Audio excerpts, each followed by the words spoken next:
silence yourselves. That's awesome. Be embarrassed. Who's here just because, like, hey, I like musical theater? Yeah, okay, yeah. Who's here for both? So, obviously, you guys being in an adaptation, that opens up all sorts of really interesting topics and problems and interesting source material to draw your characters from. Before we get to that, what's your favorite anime? Ooh. Yeah, that's right. I'm asking this like this is the spicy one. They'll either love you or hate you for the answer to this question. So One Piece! Mia. Totoro. Yeah, okay, that's fair. You passed the test. Well done. I mean, again, I'm biased, but Death Note. Okay, yeah, that's a good one. I also love Future Diary, which is like Yeah. Future Diary. I have to say the same, obviously. Death Note is one of my favorites. Yes. Obviously, I grew up with Pokemon, so... Not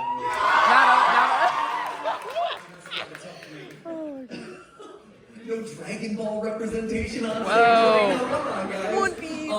So one of the fascinating things about adapting any piece, but especially anime in this moment, is you have to leave a lot of things on the cutting room floor, you have to adapt a lot of things, you have to adjust the story in a lot of ways.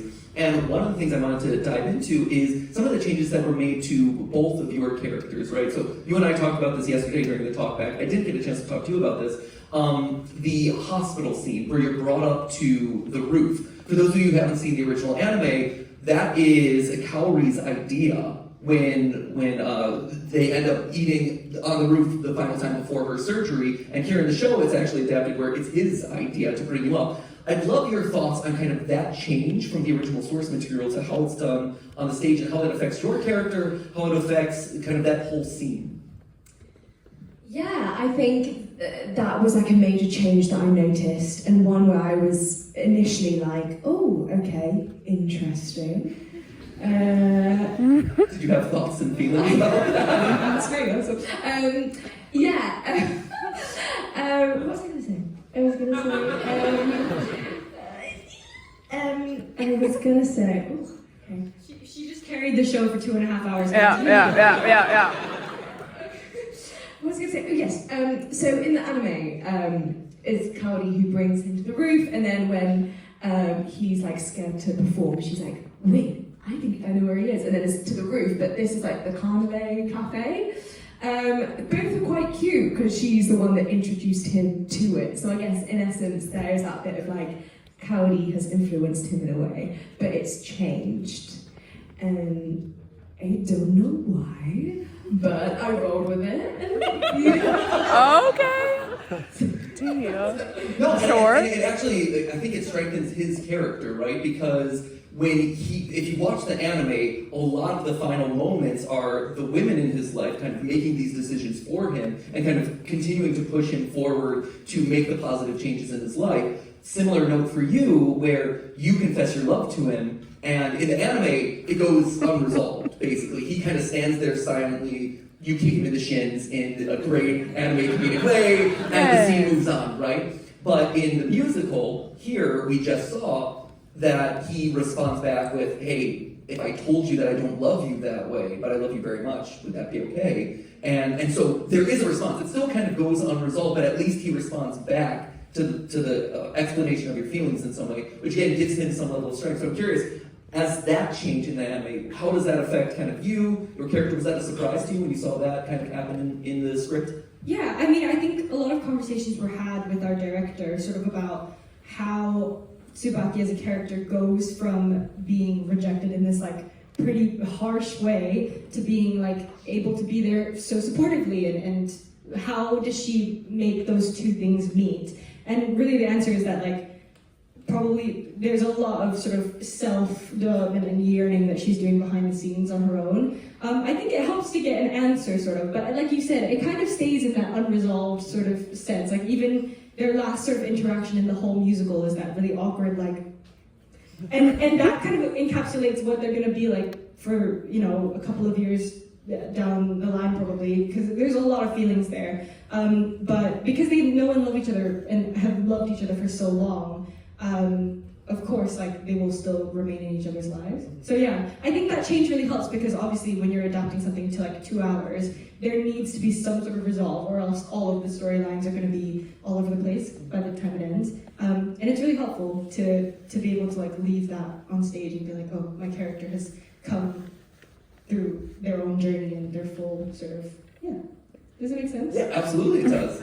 And for Chris, I think, you know, we're talking about kind of the changes that are made to the book, but also, I mean, some pretty significant changes to the music. Your Lie in April is one of those shows that is primed for a musical theater adaptation, because music is woven into every element of this show, right? And the anime, the manga is very explicit with the classical pieces that are being played every step along the way, most obviously with Love Sorrow, but there's a lot of Chopin pieces, things like that. And so I'm curious, the pieces that we saw played tonight, especially the classical pieces, how's that selection process go? How is incorporating it into the show itself? And kind of, what are the emotional journeys that we as an audience are meant to feel through those pieces? I think there's like 5 questions. I know. I thought I'd like shotgun a bunch at you, and like if you caught 3 of them, it'd be great. Great. So obviously, when you're doing a musical or a musical like this, we've got a lot of songs that we can pick from, and we are very blessed to have a composer, Frank Wildhorn, who wrote the show and the score, and he just knows how to write a tune. He does. I mean, like, listen to the score, right? So we had a really difficult process in terms of selecting what are the songs that we are actually going to need to retain in the show, because every song is a banger. So it's quite hard to just select based on how good the song is. So a lot of the time we sort of select it based on, does it feel emotionally or story-wise, does it drive the story? How's that working with the lyrics? Is there one too many choruses? You know, things like that. And a lot of the time we are selecting the songs and the structure of the song based on how everything is unfolding in real time on stage. So there were a couple of cuts that we have to make, just because for the story, just making sure everything's driving forward. You know, we don't want to have 5 choruses in one song at any given time. So things like that. So that's one of the processes that we have to sit down and just be really sort of critical and be very be succinct in selecting the songs. But in terms of the classical music, Jung-Zi, who played that Rachmaninoff prelude beautifully tonight, that actually is one of the repertoires or pieces that he already knows. So in that moment, actually, we very much just say to him, so what are the pieces that you know that's really flashy? So, because it needs to be flashy, we can't just sit there and play, you know, like something really slow and Chopsticks is not going to cut it for this show. If you do theme and variations of a chopstick. Okay, maybe. A little star, not quite, okay. Exactly, so we kind of have to, you know, in terms of selecting that piece, that's kind of how it kind of went. But a lot of the other pieces, again, you know, the Clare de Lune, Liebeslied, for instance, or even the Chopin ballad at the end, it's all pieces, and we kind of select it based on the mood. You know, for instance, in your piece, Rachel, or your song, you know, that moment clearly lends itself to be interwoven into your song. It doesn't make sense to have something that's too up-tempo to be interwoven into a ballad. So there's a lot of selections and matching, if you like, or dating with the pieces happening there. But at the same time, what was I going to say? Oh yeah, we just have to also make sure that they are famous pieces, because, you know, there's so many good classical music. You know, it helps if they're famous too. But hopefully what this enables and also help or encourage all of you to do is go and listen to more classical music, because there are beautiful pieces written by Debussy. There are beautiful pieces written by Rachmaninoff and Chopin and Beethoven and so on and so forth. And I think that is part of the reason why we chose some of the more famous pieces, so people are, you know, more in tune with it, and then hopefully spark a new interest or spark a new love for classical music, because, you know, classical Classical music! I'm a list man myself. I like a list. We do love lists. Yeah, Music man. Yeah, But great. yeah. Somebody. And real quick, just for the clarity of everyone here, all the music is actually being played. There's no stage trickery, right? When the piano is being played, the piano is actually being played by people. Because I think when you come to a theater, you expect some level of stage magic, stage trickery, like, oh, if we just angle it the right way, people won't see the keys. Yeah. But all of this is happening live in the theater as we're watching it. Yes, so Shunzi plays most of the piano pieces live on stage, so everything that you see him play, he was playing. Obviously, there were a few moments where we're sort of representing the other candidates or competitors. We have a brilliant keys one player, Michael, who was playing everything live at the top of the balcony there. So that is also being played live, even though it's not live on this keyboard, it is live on a different keyboard. Does it pain you every time you see someone stand on the piano? I'm excited. I'm like, yeah, look at him. But at the same time, it's like, ooh, the poor piano. So my background is I trained as a classical musician myself, as a keyboard or a piano player. So yes, it does. Now, rewinding back to the anime discussion that we were having earlier, I want to tap into another really interesting piece of adapting an anime piece to stage, which is the immediate character flips. Right, and I think you have to undergo that more so than anyone else in the show. You have some of these for sure, but I think you more than anyone else have those split-second turns of emotion that make anime, right? For those of you who are familiar, those moments where something happens and then they suddenly become like a 2D cutout, like simplified animation of themselves, and you have all the anime effects on them, and it works really well in the animation world because that is this level of heightened reality in a lot of cases. But on stage, where there is kind of a pressure to be more naturalistic, or just to see a human do that is kind of odd and off-putting at times, I'd love to get your take on how do you find the balance at kind of doing those emotional flips, making them believable, but still existing kind of in the realm that's believable for this show. So, at drama school, there isn't a lesson called anime acting.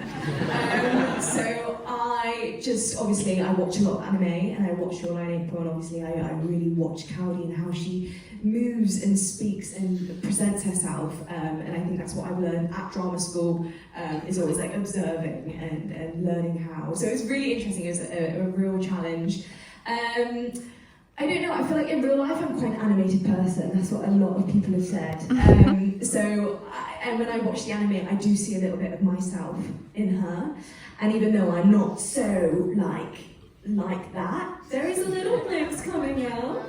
But yeah, it was through the rehearsal process I slowly kind of got into her and really felt it. And it's only really now, I think every show has just gotten more comfortable in her skin. And yeah, it's just been really fun, and I'm finding new things every time. But yeah, and there's still work to do, and I'm still, doing stuff.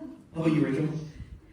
Yeah, I mean, I think one of the things that I find really helpful with these emotional flips is that I have to remind myself that these are teenagers, like the characters are teenagers. So when we were teenagers, you can remember how crazy you were, how many emotional swings you had from one to the next. And I think it's so telling of somebody's emotional maturity. I mean, apart from it being the language of the piece, and also, like you said, the stakes are very high, heightened reality. I think grounding these characters in their age and sort of where they're at in terms of processing the things that they go through really helps. And then it sort of just happens, when you feel an audience sort of behind you and on the ride with you, there's nothing better than it, because you know that the further you take it, the more people will lock into the story. So yeah.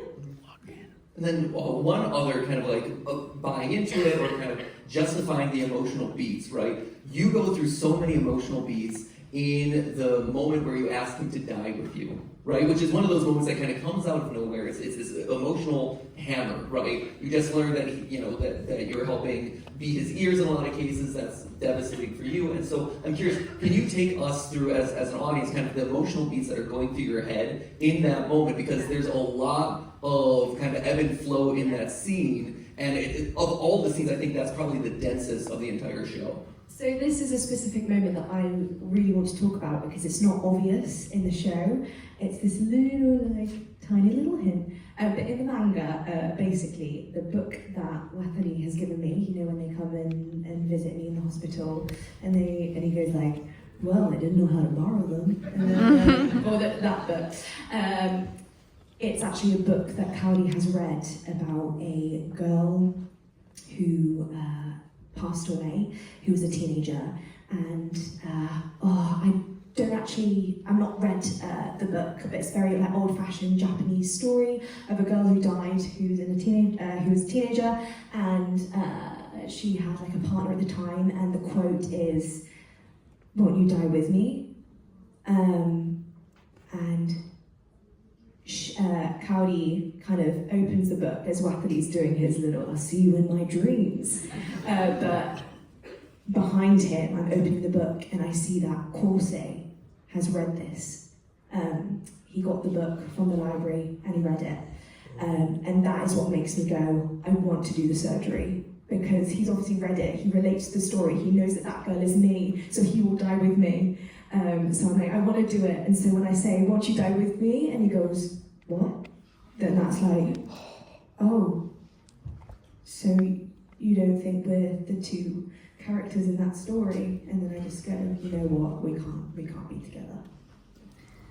Ate that! Jokes, I lied. When you come and watch again, you'll see my little. Oh my god. Makes sense. Everyone's just busy laughing at Wakari the Yeah, entire exactly. time. Oh, that silly jock guy. He's such a ham. Oh man. And the last question before I get to you guys, because I want to make sure that we have time to answer any of the questions that you have in the audience, so get those ready here. Chris, one thing for you.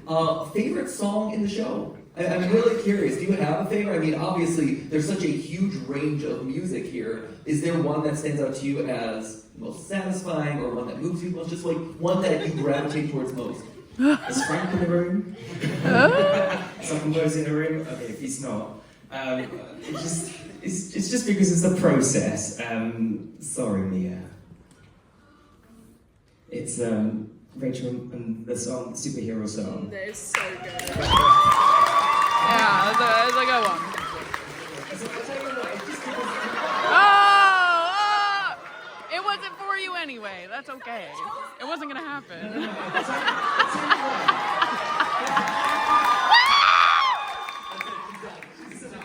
Just brief explanation. Obviously, that Rachel and I did Death Note already before, and so during the concert, me and Rachel played that song for promo. So like we just had that attachment from that song basically, and I played the Platoon bit on the promo as well.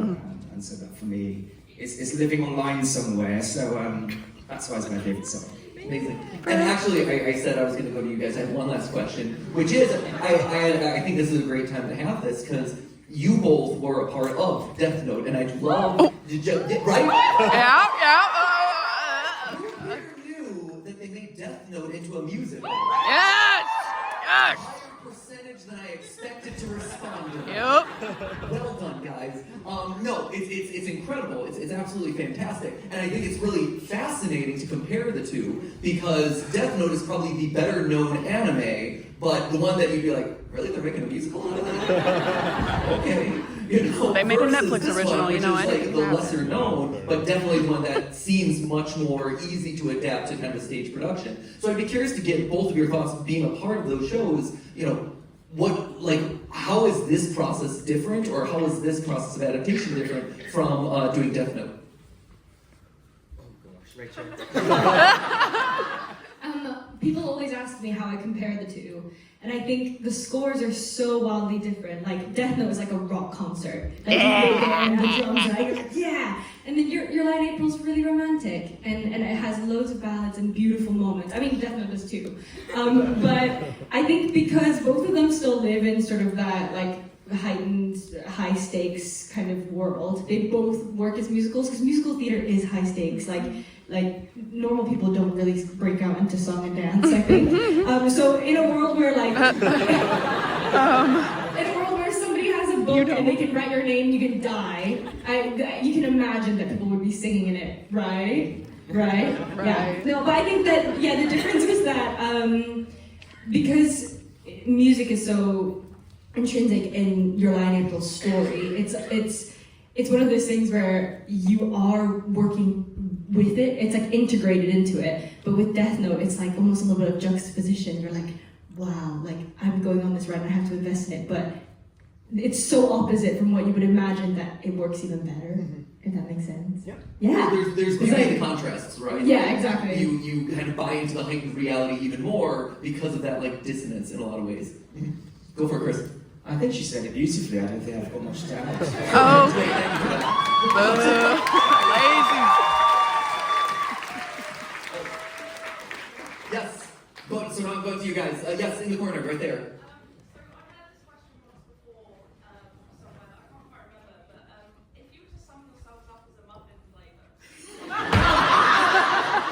If you were to sum yourself up as a muffin flavor, what flavor of muffin would you be? Who would ask such a ridiculous question like that? That is insane.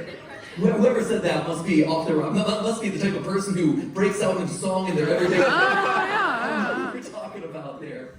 If your personality were symbolically represented as a flavor of a muffin, what muffin flavor would you be? The Astis muffin. Do you not think about this all the time? Always. I would say kiwi. No, that's so fair. No, walk with me. No, hear me out. Hear me Is out. that like a UK thing? I mean, you're And of course, it's like I'm playing the joke. Kiwi muffin, why though? Alright.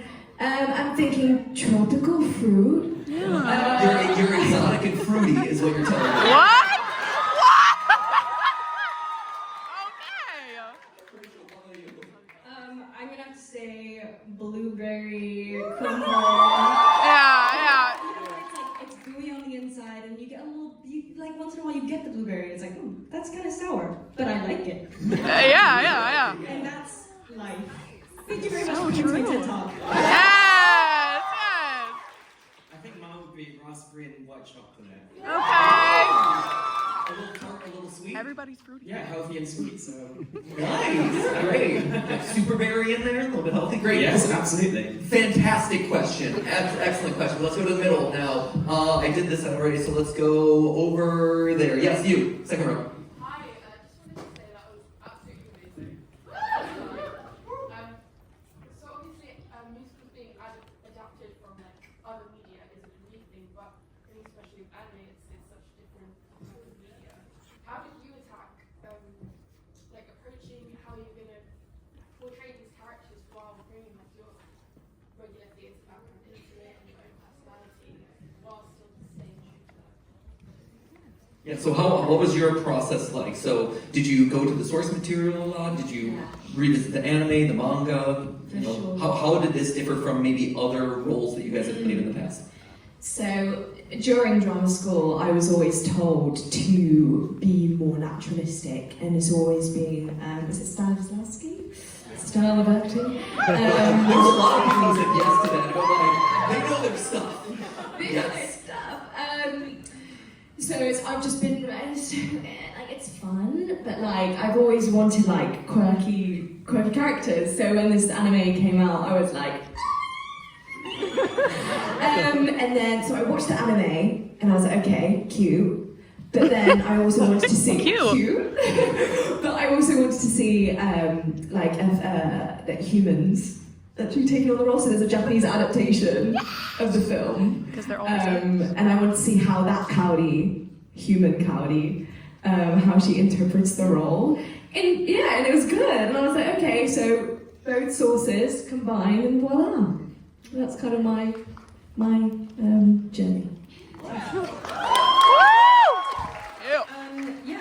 The beauty about this is that there is so much source material, so you can do lots of research as an actor. So I think that's where I started, going back to the source material, seeing how the original writers sort of conceived these characters and how making sure that we're being true to them because they're so well loved. Like, I mean, the amount of people here that have known these characters, like somebody said to me at Stage Door, like I watched this anime when I was like 11 and now I'm seeing it on stage and that's incredible. So yeah, you have to be true to them, but also like bringing a little bit of yourself to them as well. I mean, there is so much of me in Tsubaki. Not just getting rejected and stuff, but you know, the heart and the truth to the characters, and also a lot of the musical is about our sort of chemistry with each other. Like it took, because Dean, myself, and Jungsi did the concert. We've really bonded over, like, it's a real connection with each other, and our cast is so close. So bringing a little bit of that friendship to our characters and how we interact with each other on stage is also super helpful. That's another thing, part of the process, literally just getting to know the people that you're around and building that rapport. And yeah, that's it. Another TED Talk, thank you so much. Yes. I got the 5-minute warning, so we're going to try to speed run some of these. Yes, you in the front row. Hey, I'm Tom, which you didn't need to know, but just... No, I appreciate that. Thank you, Tom. Hurry up. It's more than enough. Great. I love performance, it's total fun, and I've always loved musical theatre. As a 19-year-old physics student, I feel like maybe I've left it a bit too long to be a child star. I just wanted to ask, like, I haven't left it too late, have I, right? There are, say, what would you recommend me starting off doing now to get to you guys' position in the future? Is that even something that I should be considering doing? Yes! Are you doing anything now? Any side classes? I mean, I snowboard. Yeah! I want to be an actor. I snowboard. Wait for 1080 to snowboard in a musical. This could be You ride a bike? Because if you do, you can be me. You can be Tsubaki.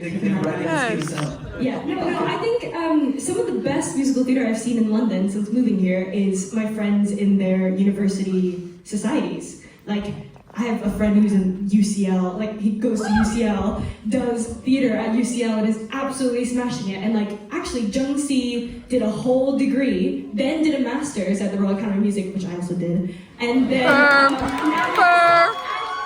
Chris did too. So, yeah, I didn't even do a BA. I kind of just rocked up and did a master's and then ended up here. So maybe if you start doing it for fun now, and then find your way through it, and then we'll be on stage together in, like, Les Mis or something next year. Yeah! One more question.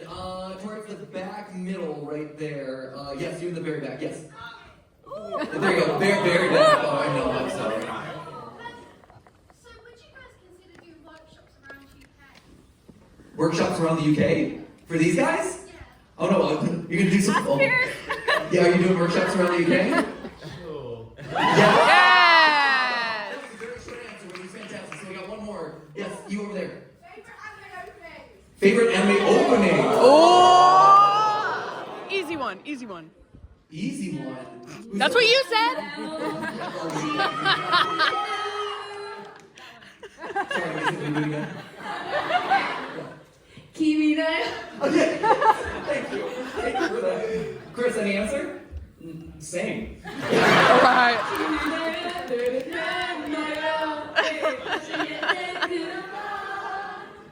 Yay, there we go. Girl. Nice, guys. Okay, great. That was a short one too. This is amazing. Top row. Anyone? No? Great. You've been holding up your hand like a champ the entire time. Yes. How did you choose to portray Mia and Christmas? Like, how did you choose to portray the violinist and felt like playing the violin? Like, how did you get into the shadow? That's a good question. Good question. Okay. How did I get into it? So Akiko and I, we kind of work together quite well, and she always plays, and I'm just like admiring her drooling. So that's basically our relationship. If you follow my Instagram, I put on a story. There's like a funny meme, so just and it's quite relatable with Akiko and I. Plug. Yes. Oh no, I've lost my track. So yeah, it's just like seeing how she uses her body so much, so I'm kind of there behind her.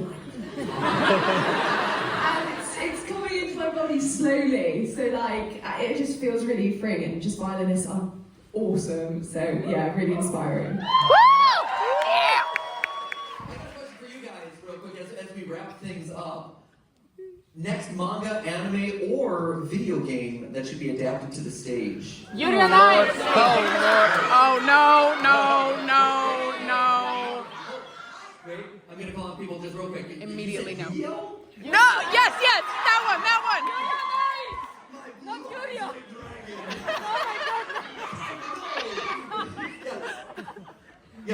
Definitely Attack on Titan. Oh, Attack Oh, on Titan. that's it. That's valid. That's valid. That's fair. Yeah. Okay. Yep.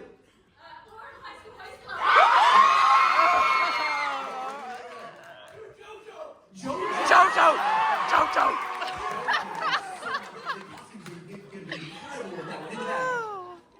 Yes, you and that. Another? I don't know that one, but another answer. Great. Yes. You in the middle. One Piece. Excellent. Yes. That's a good one. I feel like there already is. I'm How is also there not? making notes backstage on all of these, so that way the next time I do one of these musical theater projects, I'm like, oh, these are the things that we have to work on next time. Over standing in the side there. Here, there's three of you, so go one after the other. Yeah. Oh, yes, yes, yes, yes, yes. It's already a musical. So true. You should see the actor who plays Afton. Yeah. Also, shameless plug for the Random Encounters channel. They're actually doing a where I finally get to sing in it. I also get to Yes. shake my hands in it. Anyway, this is spoiler alert. There's three parts. Yes. Well, Full Metal Alchemist. Yeah. And last week. Your name. Oh, yeah. That one. Going across. So you're a Five Nights at Freddy's fan. Okay, if your personality were represented by an animatronic. Yes.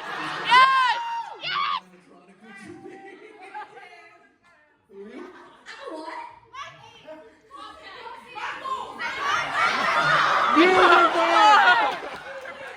It's some variant of Foxy, it sounds like. I think so. Yeah, you're Foxy? Yeah. Are you That's fair. a withered Foxy? OG. What? Fun time is fair. Fun time is fair. That's fair. But I'm gonna say OG.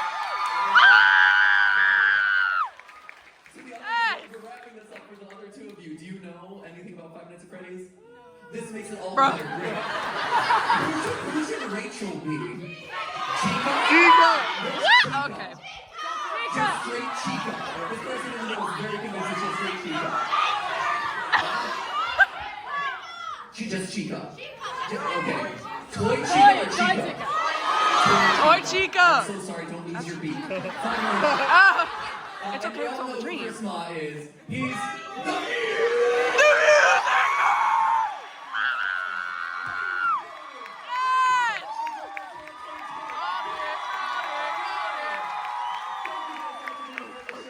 Thank you all for joining this production tonight. You have been an amazing audience. If you enjoyed the show, please tell someone out there to come see it. It's a brand new musical featuring an amazing cast. So we love all the word of mouth that you are able to provide, so we really appreciate it. Thank you all for joining me on stage. And I'll see you all.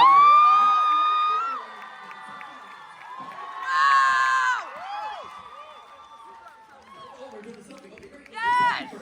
Selfie! Selfie! Ready?